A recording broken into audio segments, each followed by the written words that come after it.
Hi everyone, this is Denise Farrell. It's been a while, hasn't it? I have missed you guys, but I've been working on myself. And there's a book that I've been reading that I just had to come on and share with you. But first, I'm going to tag a couple people and share this video because my intention is to create value for people. I even wrote down my questions. I want to make sure that I'm asking the right questions, and maybe y'all can help me answer them. Hold on a second.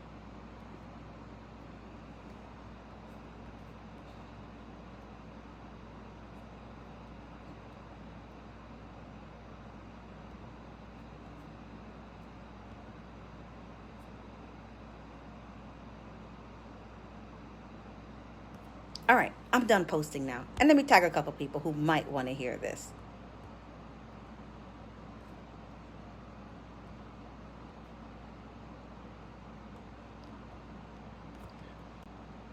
I'm back.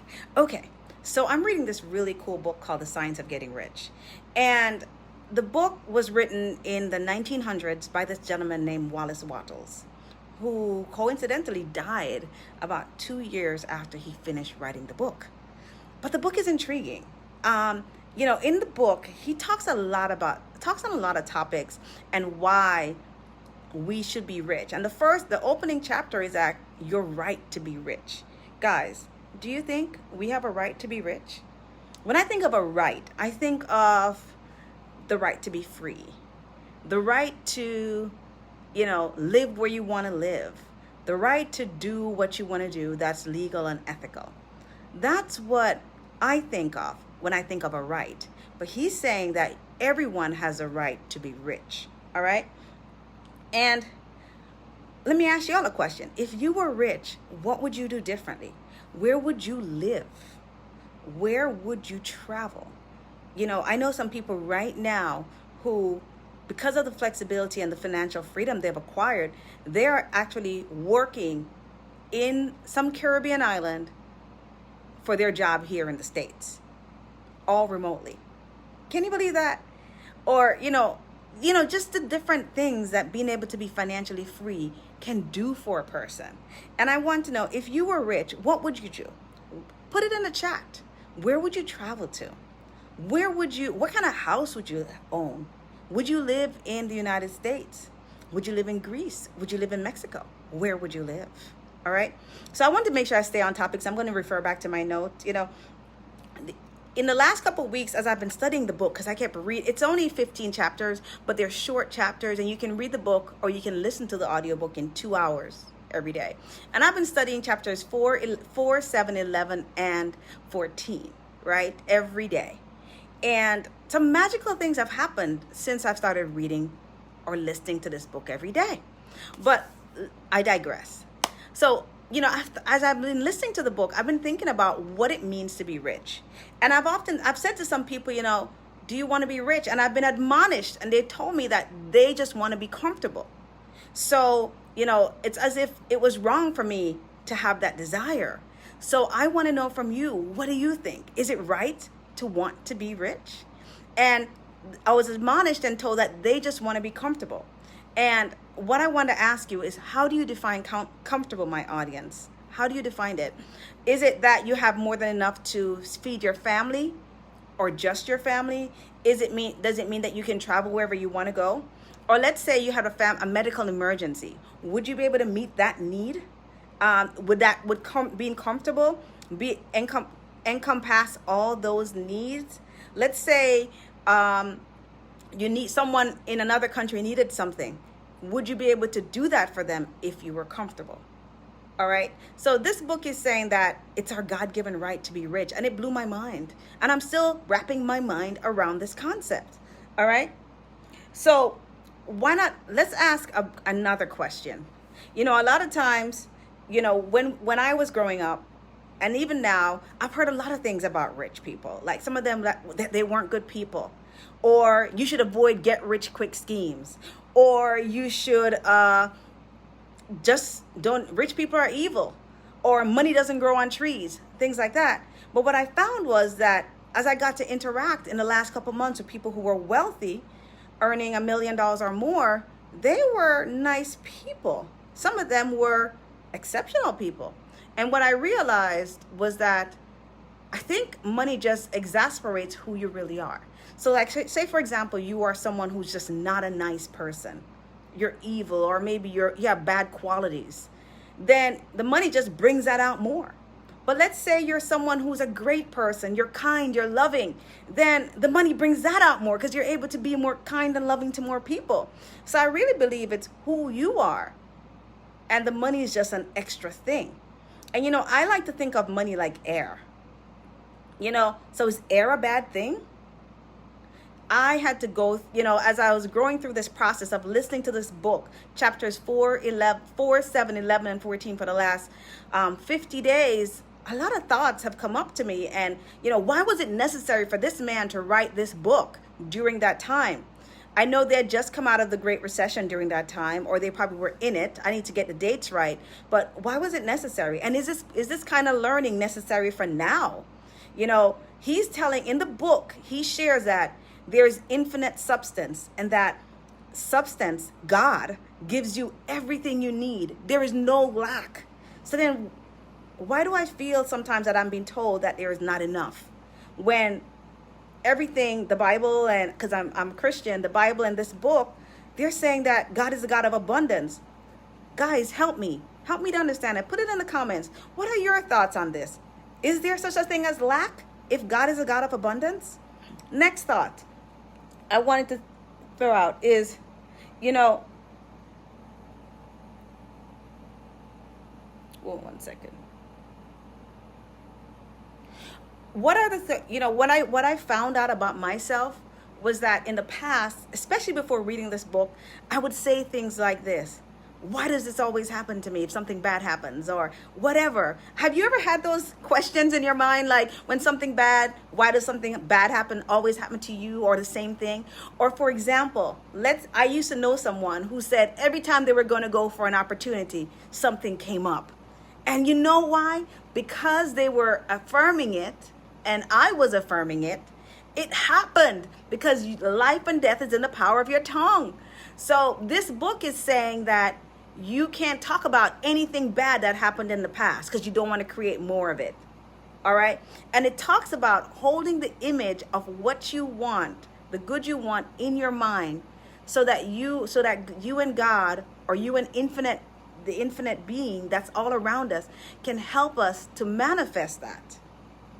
And he's saying that when you are rich, you're able to do so much more for people. You're able to enjoy life better. If you want to go out and have fun, that's perfectly fine. He's not talking about like acting a fool or being crazy, but I'm talking about just doing what you want to do when you want to do it. Wouldn't that be a novel concept for everyone if everyone were able to do this? So, back to the whole comfort thing. I used to feel that I wanted to get comfortable too, until I read Grant Cardone's book, I think it's called Be Average or Be Exceptional, something like that. And he shared the story of his dad, how his dad worked as an insurance salesman, and he was able to buy a beautiful home on an acre of land or something like that. And they loved living there until one day his dad died of a heart attack. The dad wasn't responsible for everything, all the financial things. And the mom, of course, she was responsible for taking care of the family. Well, his dad died, and that sent his mom in a panic. Her only goal was to make sure that the insurance money they had stretched. So she would go to the store and she'd try to get bargains. She would try to get strawberries that were a little bit cheaper. And he saw how that wore on his mom. She actually had to sell the house because she could not afford to keep the house. And he made a decision that he was going to be rich. He probably stumbled upon this book and realized that it was his right to be rich. So every day what he would do is he would make a list of all the things he wanted in life. Guys, have you done that? Do you have a list of everything that you want in life? What do you really, really want? It doesn't matter how outrageous it is. If you feel you need to own a private jet, put it on there. If you feel that you want to own a villa in the south of France, put it on there. He did that every single day. And you know what? It's a habit he still does every night before he goes to bed and every morning. And he was surprised, even when he put on there, that he wanted to write a book. This is why this is all curious for him. He was a recovering drug addict who was barely out of remission. All right. And he didn't know how this was going to be possible. But guys, infinite intelligence is always there to help you. God is always there to help you. And he today, not only does he own a private jet, but he also has written many books, of which I just described to you. It's called Be Obsessed or Be Averaged. All right. So what I want to ask you right now is it okay to want to be rich? And if not, why not? And if you were rich, what would you do differently? All right. That's some of the questions I want to ask you. And then I want to ask you this question. How are you programming yourself? Because how you're programming yourself by the words you say is the same programming you're going to be giving to your kids, who from 0 to 7, they are like little recording devices.